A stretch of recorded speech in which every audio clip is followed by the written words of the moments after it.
We've got 2 stools. I am only one person, so I'm going to be inviting up someone. A very, very awesome segment that we have. Trinity normally runs this. It's called What's Your Story? Everyone say, what's your story? All right. Now, shh. This is a chance for anyone, and I mean anyone, if you're keen, to share something about your life that you feel like needs to be shared. Something that you feel like can have an impact on other people's lives. And right now, we have the amazing, awesome, can everyone give a round of applause for Lewis Studley coming up. Woo! Amazing. Amazing. Welcome, Lewis. Hello. Is this your first time using a microphone on stage like this? Yes. Wow. You're doing well. You're doing well. Okay, so, first of all, what's your full name? Lewis Andrew Studley. Andrew, nice middle name. Lewis Andrew Studley. Next question, how old are you? I'm 13. Very nice. What year in school are you in? Year 7. Year 7 represent? I'm still in year 7. Another question, what would you say is your favorite hobby, pastime, fun thing you do? Either music or soccer. Ooh, you guys all thought it was soccer, but he said music in there as well. I like music too, it's probably my favorite, so I guess we connect on that level. Pretty good. I also used to play soccer. But this isn't what's my story, it's what's his story, so let's not talk about that. Favorite food? Well, at the moment, I've been craving green curry. Green curry? Wow. Now, is there a reason green curry instead of red curry? No. Just because. Nice. Very cool.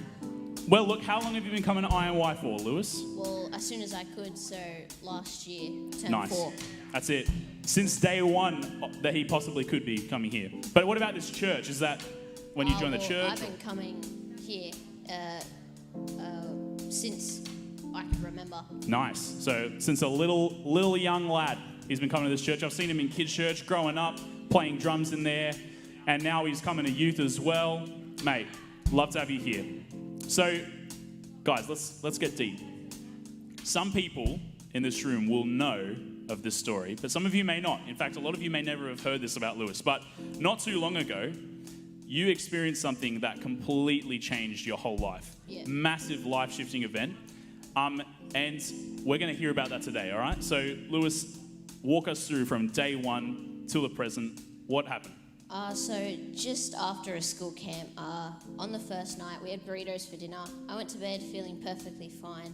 You know, I woke up an hour feeling the most unbearable pain I could feel, like jumping off a cliff. It was really bad, and I could not sit still all night. I vomited 7 times, and I had no sleep for 2 days straight.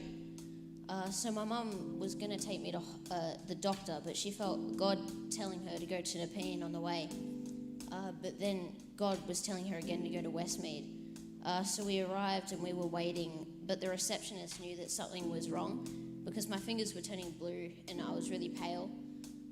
So I was taken into emergency and there were multiple needles that were being pricked into me, and I fainted twice. And then I had all the doctors in Westmead surrounding me, trying to figure out what was wrong. And they told me I had to cough up all the vomit that was in my system. It was all clogged up. And I was told that I had to have surgery, which I was really scared for because it was something that I've never experienced before. My parents were scared out of the skin in the course of that surgeries. And if I arrived 1 hour later, then I would have been dead. Wow. In the course of 1 week, I had 5 surgeries, which was very dangerous. Yeah, that's crazy. So, when would this happen? It happened around last year. Last year. A couple months ago. This is recent. Now, that sounds pretty massive. Now, you're still young and stuff like this. I mean, when you're older, as you get older, I assume that, you know, the more times you see this happen to other people or to yourself, you feel more comfortable or safe. But I can imagine you were feeling pretty terrified. Would you say that was like the scariest moment of your life? Definitely. The scariest part was when I heard that I had to have surgery for the first time. Wow, yeah.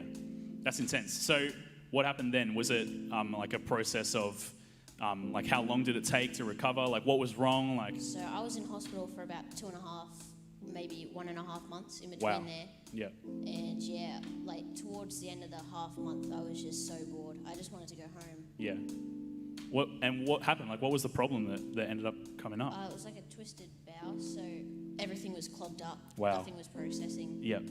And so how many surgeries in total did you have done to fix that? Was it the 5? 5. Yeah. That's crazy. So 5 surgeries, tons of sleepless nights, a horrible experience. But what was the process of recovery? Like, what was it like when you got to leave the hospital and, you know? It was the greatest feeling, Yeah. just seeing my family outside of the hospital. Wow. Yeah, I can imagine hating the hospital. Who's ever been to the hospital before? I've been a couple times. It's like really clean, but it's like too clean, hey? It's like, it's not a nice feeling. So being there for that long, like over a month, like a ridiculously hard experience.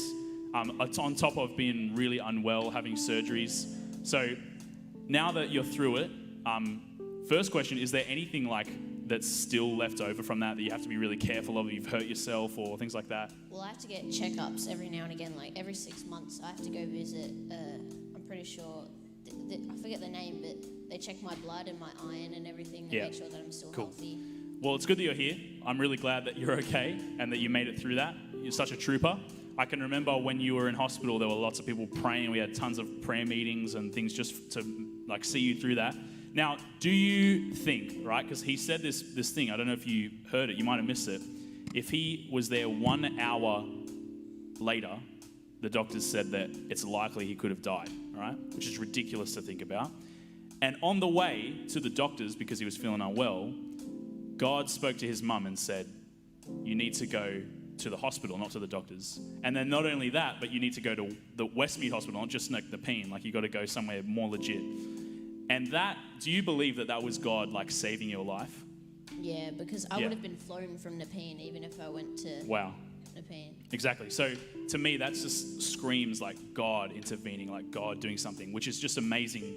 And I'm so glad that he did, because now you're still here and that's amazing. But look, like, what do you take away from this? Like, what's the thing that you look at this story that's happened to you? You're well now, and it's like God saved your life. But what was it like in that moment? And what do you feel like you want people to get from it today? Well, before hospital, I was kind of drifting away from God. You know, he was there, but I was kind of doing my own thing. You know, I was at my old school, very popular, doing my own thing. But then after that experience, I knew like that he's still there and he cares for me because he saved my life. Wow. Yeah. That's perfect. That's amazing. Let's give it up for Lewis. That's just amazing. All right, so doesn't matter where you're at, doesn't matter who you are, how you feel it, God's still there, God's waiting, and God looks after you. Thanks, man. Put it there.